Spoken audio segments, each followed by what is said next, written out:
I'm building a shed from mostly used material. Here I've got some tongue and groove plywood and I'm using a rip fence attachment on my circular saw to cut that square.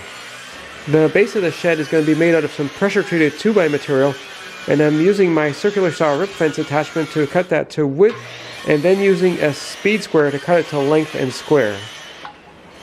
That material came from a deck a neighbor had torn out, and I'm just trimming off the bad bits and cutting it to size. And this is how the framing for the base goes together. I'm attaching the pieces all with 3.5-inch long deck screws.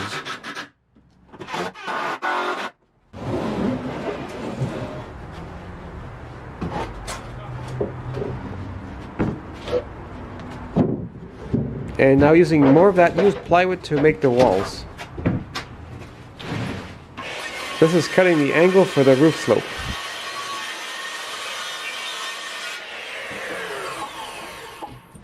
I cut 2 sheets off at an angle, and those together form the back wall, and the cut-offs, those will form the top part of the front wall. But then I was just looking at this thinking this is a bit short for the entryway on the front here, and then I realized my mistake. I marked this point too short by 10 centimeters. This should have been here, so that changes the slope and everything. Oops. So the roof slope is going to be a little bit lower than I had planned. That's okay, but it's also too short, so I'm going to have to add an extension to this part here to get that height back so that I'll have room for my doorway. The one strip is an extension for the bottom, and the second strip forms sort of a baseboard to put on the bottom of the wall to attach that extension to it.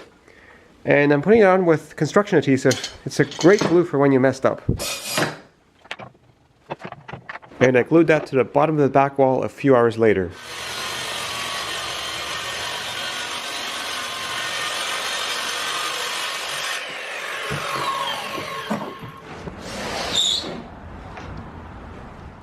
Now I have to mark the rest of that door opening.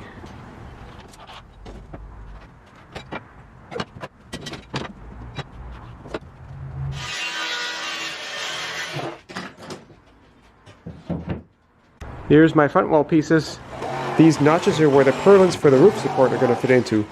I only measured these on 1/4 piece, but then I used that as a template for the other side and also for both halves of the back.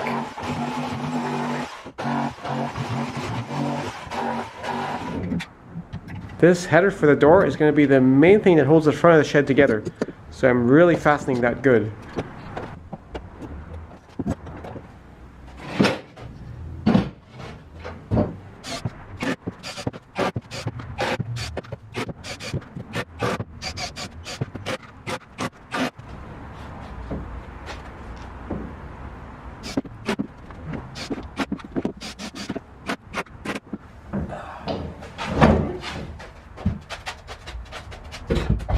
Now it's time to try to put this back wall onto the shed platform, which I put on wheels, and also clamped this thing to the back of it to try to help me place it.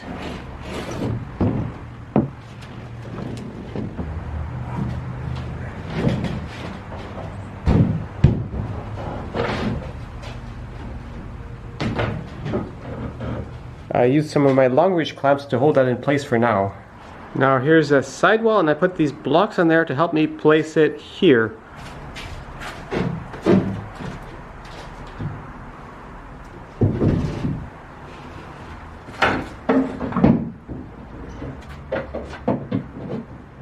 And just one drywall screw to hold that corner together for now. Working on the corner joinery, I attached this piece here to the edge of the back, and that will mate with this 2x4 that's on the edge of the side.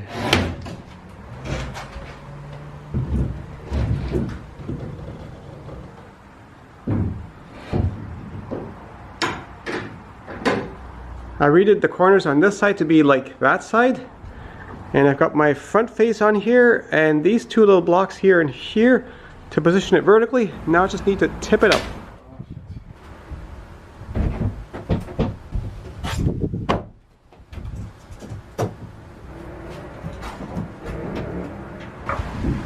Floor is about the right height. I cut notches in the sides of the purlins, and those fit into the notches at the top of the walls. So even though the corners are just put together with a bunch of clamps, putting a few purlins on there sure stiffens up that shed. And now it's a Friday, time to put that shed away until I can work on it again.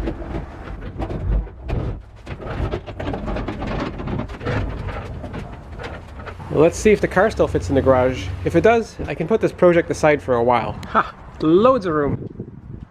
That'll be good for a while.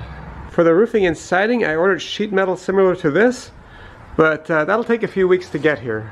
And the reason I'm building the shed modular and in the garage is it's going to end up right here, overhanging the edge of our property.